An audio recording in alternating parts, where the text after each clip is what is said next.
নিজের হাতে গাছ লাগিয়ে আবার সেই গাছ থেকে ফল খাওয়া, এই সৌভাগ্যটা কয়জনেরই বা হয় বলেন? আমার কিন্তু সেই সৌভাগ্যটা হয়েছে।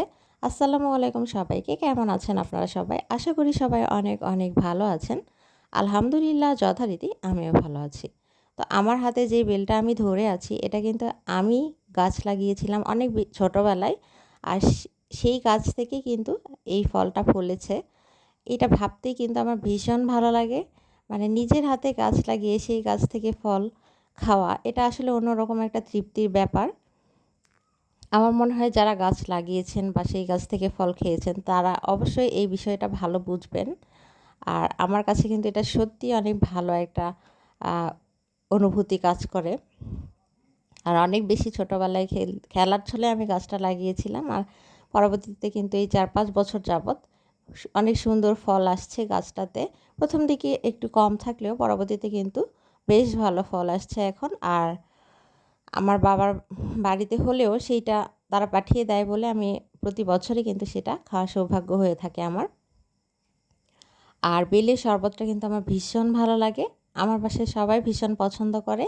আর পাকা বেল এভাবে ব্লেন্ডারেরও প্রয়োজন হয় না, কেননা পাকা বেলটা এতটাই নরম হয়, এটার কাঁধ যেটা থাকে আর কি, পিউরিটা, সেটা একদম হাত দিয়েই সুন্দরভাবে এই আঁশযুক্ত যে অংশগুলা সেটা হাত দিয়ে আলাদা করা যায়। আলাদা করে ফেলে দিয়ে তারপর ছেঁকে নিলেই কিন্তু রেডি হয়ে যায় সুস্বাদু বেলের শরবত। আর অবশ্যই এটাতে স্বাদের জন্য একটুখানি চিনি অ্যাড করতে পারেন। আর সে সাথে গরমকাল যেহেতু একটুখানি ১ চিমটি লবণও অ্যাড করা যেতে পারে। এতে করে আমাদের শরীরের জন্য ভীষণ ভালো একটা কাজ করবে। আর সেই সাথে ভীষণ সুস্বাদু হয়। আমার মনে হয় যারা খেয়েছেন তারা অবশ্যই জানেন। আমি একটুখানি স্বাদের জন্য চিনি অ্যাড করছি, যেহেতু পরিমাণে অনেক বেশি হয়ে গেছে। তো সেই অনুযায়ী আমি চিনিটা আর কি অ্যাড করে দিচ্ছিলাম। ভিডিওতে কী পরিমাণ বোঝা যাচ্ছে আমি জানি না, তবে অনেক বড় একটা বল দিয়ে প্রায় ভরা ভরা, মানে এরকম টাইপের আর কি হয়েছিল। এতটা পরিমাণে হয়েছিল আর কি। তো দেখুন এই পরিমাণ হয়েছে। আর আমি এই পরিমাণ চিনি দিয়ে এটাকে সুন্দরভাবে মিশিয়ে নিচ্ছি। আর মিশিয়ে নেওয়ার পরে আরেকটা কাজ করতে হবে, কেননা এর ভিতরে দানা দানা একটুখানি দানা দানা অংশ থাকে, সেগুলো কিন্তু ছেঁকে নিলে খুব সুন্দরভাবে খাওয়া যায় আর কি।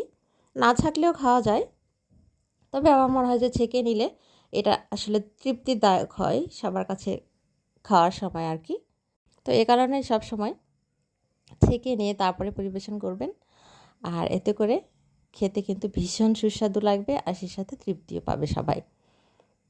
গরমকালে যদি এমন এক গ্লাস ঠান্ডা ঠান্ডা শরবত হয়, তা আবার বেলের, তাহলে কেমন হয় বলেন তো? অবশ্যই আমাকে জানাতে কিন্তু ভুলবেন না আজকের বেলের শরবতটা কেমন হয়েছে। আর আমার নিজের হাতে লাগানো গাছের ফল থেকে কিন্তু এই বেলের শরবতটা রেডি করেছি। অবশ্যই আমাকে জানাতে কিন্তু ভুলবেন না কেমন হয়েছে, আজকের ভিডিওটি কেমন লেগেছে আপনাদের। আর এরকম একটা ঠান্ডা ঠান্ডা এক গ্লাস বেলের শরবত হলে গরমকালে কিন্তু সত্যি আর কিছু লাগে না। পেট আর শরীর দুটোই কিন্তু একদম, মন সব কিছুই তৃপ্তিতে ভরে যাবে। আর আজকের মতো ভিডিওটি এই পর্যন্ত শেষ করছি। সবাই ভালো থাকবেন। আল্লাহ হাফেজ সবাইকে, শুভরাত্রি।